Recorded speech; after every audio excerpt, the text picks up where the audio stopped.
chance to have input into it. And 6 of them have already been signed into law by the President. The other 6 are sitting here in the Senate, awaiting action by the Senate, and if passed, could go to the President and be signed into law. And we would have funded all 12 appropriation bills this year, which would be pretty historic. But right now, the Democrats have raised an objection with the DHS funding bill. Now, the ironic thing about that, obviously, is that the DHS funding bill actually, if enacted, would spend less on ICE and some of the other things the Democrats are concerned about than would a continuing resolution, which would be a bill to fund the government for the full year at current spending levels. So it spends less on ICE. It also has important reforms that Democrats have requested, including body cameras, about $20 million in there for that, a couple $1 million in there for de-escalation training, things the Democrats have said that they wanted. And of course the DHS bill not only funds ICE and Border Patrol, but it also funds FEMA and TSA and the Coast Guard and CISA, which deals with cybersecurity for the country. So a lot of pretty important stuff. So those are all things that are included in the DHS funding bill as negotiated by Democrats and Republicans, both House and Senate, and voted and passed by the House last week with 341 votes in the House. Almost 80% of the House of Representatives voted for the package that we have available to vote on here in the Senate this week.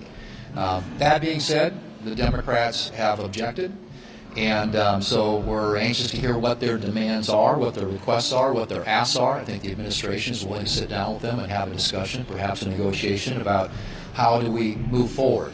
But the one thing I do know, and that is that a government shutdown is not in anybody's interest.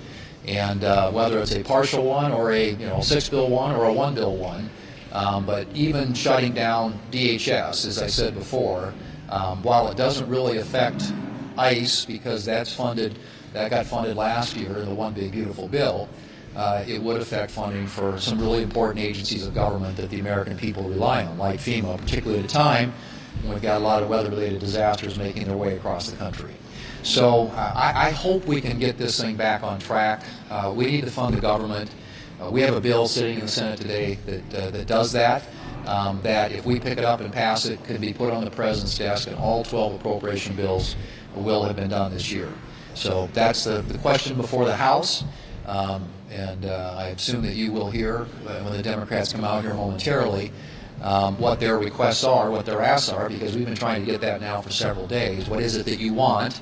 And hopefully they'll be able to articulate that so that they in the White House can sit down and figure out what the path forward here looks like.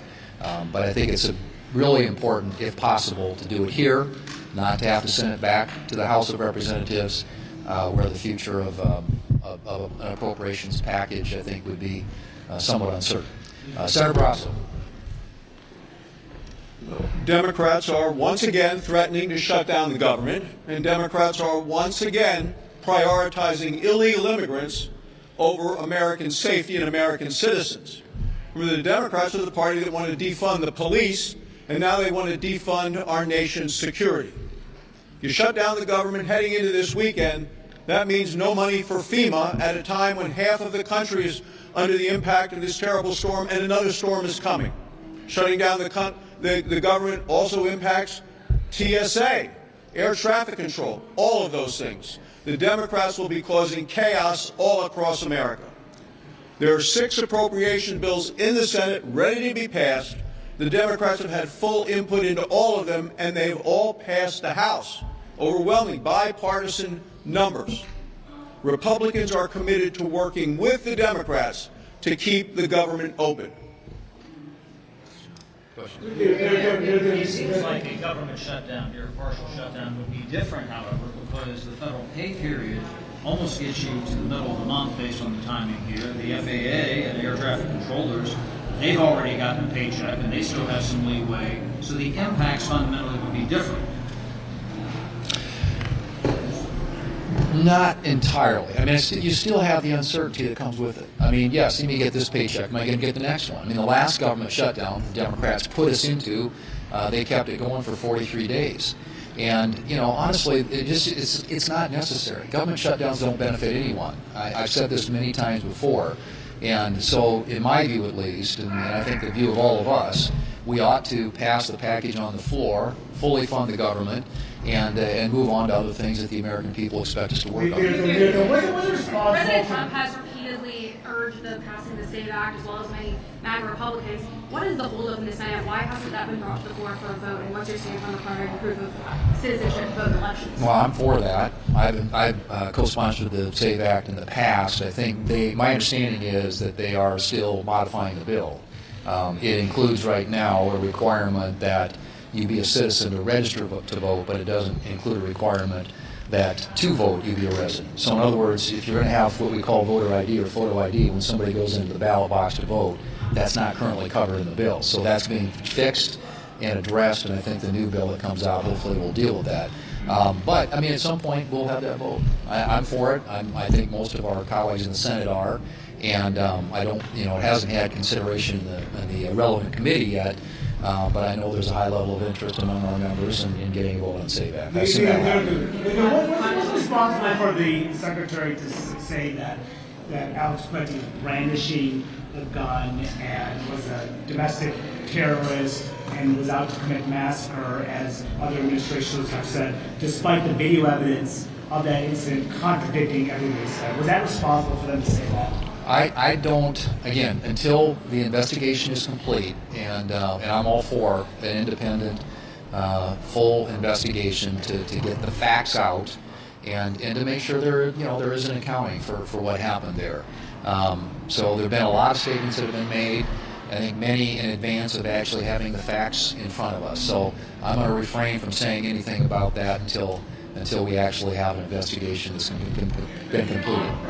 A viable off-ramp to the current situation, for instance, would you support 5 appropriation bills plus a CR from DHS while the negotiations continue? Those all are potential. I mean, these are all hypotheticals at this point, and I would reserve optionality to consider that. But I think the best path forward, as I said, is to keep the package intact. And if there are things that the Democrats want that the administration can agree with them about, then let's do that. Because the challenge you have, as you know, especially right now with the narrow margins in the House and the Senate, is if the bill goes back to the House of Representatives, and who knows what happens with it over here. If that bill gets split off, and maybe other people have other ideas about other amendments and things they want to consider.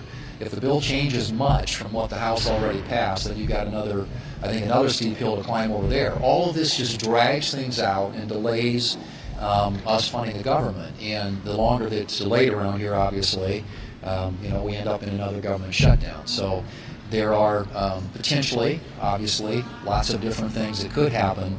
But the best thing to happen is the thing that we should do right now, and that is pick up the 6-bill package passed by the House of Representatives by an overwhelming majority and send it to the President for his signature. Mr. Lee, do you still have confidence in Secretary Noem? Should she stay in her job? And do you also have that same level of confidence for Stephen Miller?